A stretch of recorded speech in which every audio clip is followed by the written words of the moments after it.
GPSC assistant મેનેજરની પરીક્ષા માટે મહત્ત્વનો કાયદો હતી legal metrology packaged commodity rules 2011ના મહત્ત્વના પ્રશ્નો જોઈએ.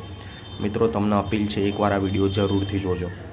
ધી લીગલ મેટ્રોલોજી રૂલ્સ 2011ના પ્રકરણ 6માં કઈ બાબતની નોંધ કરાયેલ છે? ઉત્પાદકો, પેકરો, આયાતકારોની નોંધણી.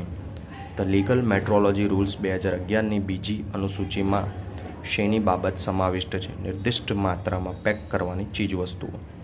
પેકેજ્ડ કોમોડિટીની રચના કયા પ્રકરણમાં સામેલ છે? પ્રકરણ 4માં.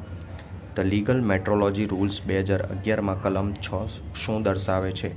પેકેજમાં વિવિધ લેબલ લગાડવા જેમાં વિનિર્માતાના નામ, સરનામું અને પેક કરતા સામેલ હોય. કલમ 18માં શેની જોગવાઈ છે? જથ્થાબંધ છૂટક વેપારીઓને લગતી જોગવાઈ. ભારતમાં નિકાસ પેકેજોના વેચાણ પર પ્રતિબંધોની ચર્ચા ધી લીગલ મેટ્રોલોજી રૂલ્સ 2011ની કઈ કલમમાં કરાયેલ છે? કલમ નંબર 25. આવા જ મહત્ત્વના પ્રશ્નો અમારી ચેનલના પ્લેલિસ્ટમાં તમને મળી જશે.